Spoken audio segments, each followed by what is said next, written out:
O combate às construções irregulares na área de proteção ambiental às margens da represa Billings. Nossos repórteres acompanharam a fiscalização que terminou com a derrubada de uma casa grande, escondida no meio da mata. 3 supostos policiais militares faziam a segurança da obra ilegal. A polícia tenta identificar os ladrões que furtavam combustível de dutos que abastecem o Aeroporto Internacional de Guarulhos.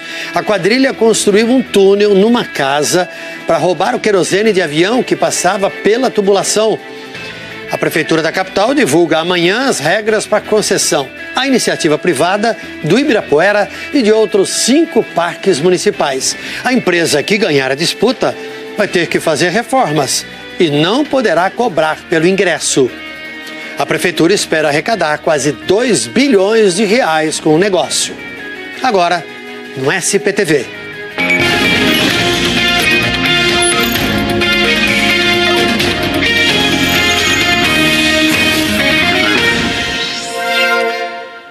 Boa noite. Um novo capítulo do combate à ocupação irregular das margens da represa Billings. Depois de 4 meses, o SP2 voltou a acompanhar a ação da Prefeitura de São Bernardo do Campo, do Ministério Público e da Guarda Ambiental na área protegida. A área protegida é esta que está registrada aqui no nosso mapa. São mais de 80 milhões de metros quadrados, uma área enorme, a maior parte em São Bernardo do Campo. Tudo isso aqui. Nesta região vivem cerca de 20 mil pessoas. A ocupação desordenada ameaça a principal represa que abastece toda a região, que é a represa Billings, abastece São Bernardo do Campo, parte de Santo André, Diadema e São Caetano. Só no ano passado, as autoridades derrubaram 223 casas construídas irregularmente nesta região que tem a rodovia dos imigrantes cruzando aqui pelo centro. E nesta nova ofensiva do Ministério Público contra as ocupações irregulares, os nossos repórteres encontraram supostos policiais militares dando proteção aos invasores. É o que você vai ver agora, na reportagem exclusiva de Filipe Mancuso, Valdir Ferreira e Angélica Castro. O que está em jogo é o futuro de toda essa área de manancial no entorno da represa Billings. E para preservar a natureza que fica do outro lado da balsa, equipes da Guarda Ambiental e da Prefeitura de São Bernardo do Campo fazem fiscalizações constantes, que muitas vezes terminam assim. Desde a semana passada, 6 casas foram demolidas na região, o que não impede as construções irregulares. Para dificultar as obras, a Prefeitura fechou as lojas de material de construção que funcionavam no bairro. Mas na semana passada, a Guarda Ambiental apreendeu este caminhão transportando de forma irregular cimento e argamassa na estrada do Capivari. E nem sempre quem ocupa não tem onde morar. Tem muita gente que constrói casas grandes e confortáveis em área de manancial. Essa aqui, de 2 andares, por exemplo, tem espaço para piscina e até uma rampa para passagem de barcos. A obra já havia sido embargada pela Prefeitura de São Bernardo do Campo em dezembro do ano passado, mas mesmo assim os trabalhos continuaram por aqui. Essa é uma área de preservação ambiental e caminhando um pouquinho a gente consegue ver que esse terreno aqui ele fica muito perto, a menos de 100 metros das margens da represa Billings. Para construir nessa área ele precisa de autorização da Prefeitura, buscar as licenças ambientais para poder executar a construção. E como se trata de um crime ambiental, a ordem era derrubar a casa. Só que quando os guardas ambientais chegaram, junto com outras equipes da Prefeitura e com a promotora do meio ambiente para cumprir a decisão... Vou chamar a corregedoria, porque você se apresentou como polícia. É polícia? É polícia. Tá todo mundo armado. O que é isso? É bandido, então? Não é só crime ambiental, é crime pra valer? Esse homem, que se identificou como policial militar, se negou a cumprir a determinação. Foi quando a promotora do meio ambiente decidiu chamar a polícia militar. E só depois da chegada da PM começou uma negociação, que terminou na desocupação da casa. O dono do imóvel chegou depois e confirmou que deixou 3 amigos policiais tomando conta da casa. Disse ainda que assumiu o risco e sabia que aquela área não permitia construções. A gente também não é tão tapado assim, a gente tem um certo conhecimento. Mas só que imagina você, com milhares de casas aqui, a gente nunca sabe que a gente vai ser o sorteado para ser a da gente, né?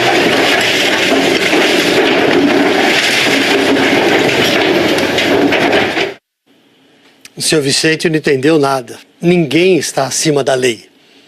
A Polícia Militar esclareceu que as informações exibidas pela reportagem estão sendo apuradas pela Corregedoria da PM e que até agora não há elementos que confirmem a participação de PMs na ação.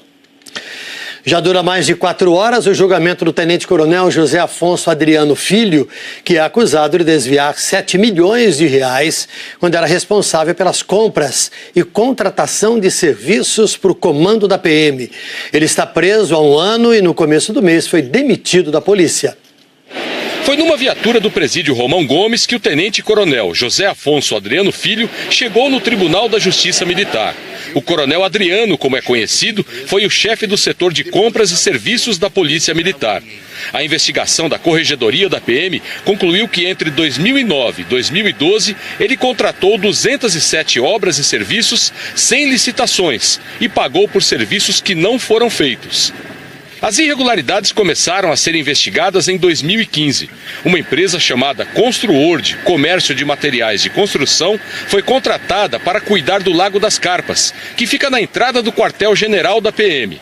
A apuração da Corregedoria mostrou que o dono pagava mensalidade de até R$ 2.500 ao coronel Adriano, para não perder o serviço. A partir de 2009, a Construord venceu 207 concorrências para fazer obras nos quartéis da Polícia Militar. O ex-proprietário confirmou em depoimento que o coronel Adriano era o verdadeiro dono. O Ministério Público diz que os serviços nunca foram executados e acusa o oficial de desviar mais de 7 milhões de reais dos cofres da corporação. Hoje, ao ser perguntado sobre as obras e o dinheiro, o coronel Adriano respondeu: todas as 207 obras foram executadas. O juiz perguntou: o senhor subtraiu o dinheiro? Ele disse: não subtraí. O Ministério Público e a defesa dos acusados podem falar por até 8 horas. Depois disso, os 4 oficiais da PM, que formam o Conselho de Julgamento, votam. Se houver empate, o juiz dá o último voto. Em caso de condenação, a pena não sai na hora. O juiz tem até 8 dias para calcular por quanto tempo os réus vão ficar na prisão. A promotoria pediu que o tenente-coronel seja condenado a 31 anos de prisão. O julgamento deve terminar no começo desta madrugada. E um capitão da PM também está respondendo pelos mesmos crimes de corrupção. Os bombeiros passaram o dia procurando o menino de 11 anos que caiu num córrego na Vila Matilde, zona leste da capital, durante a chuva de ontem. 50 homens vasculharam os córregos Rincão e Aricanduva e o rio Tietê com a ajuda de um drone. Um piscinão ali perto foi esvaziado para facilitar as buscas. Ontem, Matheus Henrique da Silva estava jogando bola com outras crianças na quadra do condomínio onde mora a família. Segundo testemunhas, Matheus desapareceu na água quando tentou recuperar a bola que tinha caído no córrego. Chovia muito na hora. Os bombeiros encerraram os trabalhos agora há pouco por causa da falta de visibilidade. E amanhã as buscas vão ser retomadas no rio Tietê. Hoje não teve temporal, ainda. Agora a Eliana Marques, que está conosco aqui no SP2, pode explicar para a gente. Oi, Eli, boa noite. Boa noite para você, Tramontina. Boa noite a todos. Olha, os meteorologistas dizem que ainda pode chover sim e não descartam, inclusive, uma chuva forte em alguns pontos. A gente vai dar uma olhada nesse momento nas temperaturas. Vou pegar aqui a região sul, que costuma ser a mais fria, né, que a gente tem aqui na capital, 22 graus nesse momento em Parelheiros, sem chuva. Agora, a máxima hoje, lá na zona norte, no Mirante de Santana, foi de 27,7 graus. Amanhã, último dia do mês. O que você pode contar pra gente? Pois é, amanhã tem previsão de temporal em todo o estado, como a gente vê aqui. Na capital, mínima de 19, máxima de 30 graus. Esse tempo abafado ajuda a formar chuva, principalmente à tarde, né? E a gente vê que apesar dessa chuva, olha, fevereiro tá terminando com chuva abaixo da média e março tá prometendo também vir com menos chuva que o normal pro mês, Tramontina. Obrigado, Eli. Até amanhã. Até amanhã. Uma boa noite. A seguir você vai ver, a polícia tenta identificar a quadrilha que construiu um túnel para furtar combustível de avião. Agora vamos para o trânsito. Olha só a situação da Radial Leste. Está travado para o centro, carregado para a Zona Leste. A gente volta já já com outras notícias. Enfrentar e superar os desafios está no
A polícia procura a quadrilha que furtou combustível de dutos da Transpetro, que abastece os aviões do aeroporto de Guarulhos. O aeroporto nega que o furto tenha prejudicado as operações de ontem. O crime foi descoberto depois que a Transpetro identificou uma baixa de pressão nos dutos e chamou a polícia. As investigações levaram a uma casa no Jardim das Nações. E o repórter Wallace Lara foi até lá. Os vizinhos da casa contaram que os ladrões mudaram para cá 6 meses atrás. A primeira providência deles foi a de levantar este muro. Depois instalaram este portão. Após a reforma, o caminhão para transportar o combustível roubado passou a vir aqui, uma frequência diária. Dentro da casa foram encontradas escavações, mangueiras de alta pressão e até um caminhão-tanque carregado com mais de 20 mil litros de querosene para avião, roubados do duto da Transpetro. A Transpetro, dona dos dutos, é uma das abastecedoras do Aeroporto Internacional de Guarulhos. No domingo, a empresa alertou o aeroporto sobre o furto de combustível. O diretor de operações do aeroporto, o comandante Miguel Dal, chegou a mandar extraoficialmente uma mensagem, alertando as empresas aéreas para que abastecessem os aviões na capacidade máxima em suas origens, para abastecer o mínimo após o pouso em Guarulhos. Mas, segundo o aeroporto, o furto de combustível não causou nenhum reflexo nas operações. O que aconteceu foi que no domingo e na segunda, uma outra fornecedora de combustível, a Raízen, teve problemas de tubulação sem nenhuma relação com o furto, o que causou 29 atrasos e 4 cancelamentos na segunda-feira. A Transpetro disse que tem sido vítima de ações criminosas e que quem mora perto de um duto e está desconfiado de alguma movimentação estranha pode procurar a empresa pelo telefone 168. Sobre os problemas em Guarulhos, a Raízen admite que teve problemas de tubulação, mas que usou caminhões-tanque no abastecimento. Mais de 40 mil pessoas devem lotar a Arena Palmeiras agora à noite para o primeiro show da banda Foo Fighters, aqui em São Paulo. Isso provoca reflexos no trânsito ali na região da Arena, que fica na zona oeste da capital. A repórter Andressa Roger foi para lá no Globocop, está sobrevoando a região, conversa conosco agora ao vivo. Tá fácil chegar ao estádio, Andressa? Boa noite. Boa noite, Tramontina, para você e para todo mundo que assiste ao SP2. Olha, o cenário não tá dos piores aqui embaixo não, viu? Vou mostrar para vocês. A Francisco Matarazzo tá a mais complicada, mas isso só antes de chegar ao estádio. Perto dele o trânsito melhora bastante.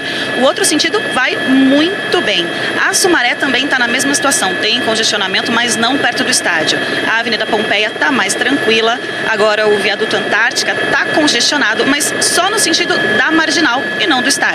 A CET fechou trechos de várias vias aqui na região, como a Rua Palestra Itália inteira, a Rua Caraíbas e a Diana. Essas interdições devem ir até a 00:30. E agora a gente vai mostrar aí, aproximar um pouquinho, para vocês verem o pessoal entrando para o show, que esse pessoal vai se divertir bastante. Tramontina. Obrigado, Andressa. E a Prefeitura da capital vai publicar amanhã no Diário Oficial o edital de consulta pública para a concessão por 35 anos do Ibirapuera e de outros 5 parques aqui da capital. Acompanhe comigo aqui no telão a localização de todos esses parques. Neste primeiro pacote estão o Ibirapuera, que está aqui. Na Zona Sul, o Parque Eucaliptos. Na Zona Leste, o Lajeado. Depois nós temos na Zona Norte 3 parques. Tenente Brigadeiro Faria Lima, Jardim da Felicidade e Jacinto Alberto. A Prefeitura espera arrecadar quase 2 bilhões de reais com estes 6 parques. O nome é Parque da Felicidade, mas é desânimo o que sentem os moradores de Pirituba, na Zona Oeste, quando passam por aqui. Os portões estão fechados por causa da ameaça da febre amarela. E eles dizem que lá dentro, quadras e playground estão abandonados. A empresa que arrematar o primeiro lote da concessão dos parques também vai assumir o Parque dos Eucaliptos, na Zona Sul, o menor do pacote. Apenas 15 mil metros quadrados. Que eles consigam um aparelho de ginástica para a gente, que a gente está desde 2007 tentando esses aparelhos de ginástica, a gente não consegue. A Prefeitura espera um lance mínimo de quase 2 bilhões de reais por esses 6 primeiros parques que serão concedidos à iniciativa privada por 35 anos. O Ibirapuera é o parque com maior potencial para quem arrematar o lote. A empresa poderá construir mais 6 lanchonetes e 3 restaurantes, além de cobrar pelo estacionamento, que hoje é uma área especial de Zona Azul, onde cada cartão vale por 2 horas. Mas o concessionário também terá que fazer investimentos. O edital prevê a reforma das 3 lanchonetes que já existem e de um restaurante que fica sob a marquise e hoje está fechado.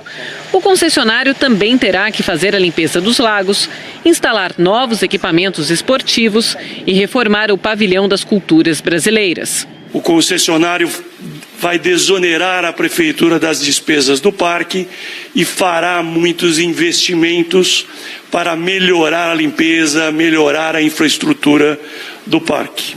Quem ganhar as concessões não pode cobrar pela entrada nem pelo uso de banheiros. Todos eles, o acesso gratuito, todos os serviços que já são prestados gratuitamente continuarão sendo gratuitos. O que nós teremos serão formas inteligentes de remuneração das empresas ou instituições ou organizações que disputarão a concessão. O vencedor da concessão poderá explorar comercialmente o Auditório do Ibirapuera, o Museu de Arte Moderna, o MAN, e o Museu Afro, mas só depois que os atuais contratos terminarem. O caminho para fazer sugestões para esse edital está lá no G1. Futebol. Terminou agora há pouquinho o único treino do Corinthians na Colômbia antes da estreia na Libertadores. O adversário amanhã será o Milionários em Bogotá. Antes de se preocupar com o Milionários, o adversário nessa estreia na Libertadores, o Corinthians está focado na adaptação à altitude de Bogotá, 2.600 metros acima do nível do mar. Não é nada muito exagerado, mas nessa altura os pulmões são mais exigidos na hora de correr e a bola fica mais rápida por causa do ar rarefeito. Para se acostumar, o time fez um único treino hoje à tarde. O técnico Fábio Carille não escondeu o jogo. Só não será o mesmo time que começou contra o Palmeiras, porque Rodriguinho, autor do primeiro gol no Clássico, está suspenso e nem veio para a Colômbia. No lugar dele entra o jovem Matheus Vital, de 19 anos. Estrear na Libertadores com vitória é o sonho de todo o time, ainda mais jogando fora de casa. E é claro que o caso corintiano não é diferente, mas é claro também que o empate nunca é visto como um mau resultado. Não seria um resultado ruim, né? A gente sabe a dificuldade que é jogar fora de casa na Libertadores, né? Mas a gente tem que ter a cabeça no lugar, tem que ter a frieza, né? Para saber enfrentar todos os desafios que o jogo vai nos oferecer. Com essas informações, termina o nosso SPTV. As reportagens estão no Globoplay. Para rever, é só chegar até lá. Notícias do Brasil e do mundo no Jornal Nacional, às 8h30. Boa noite a todos e até amanhã.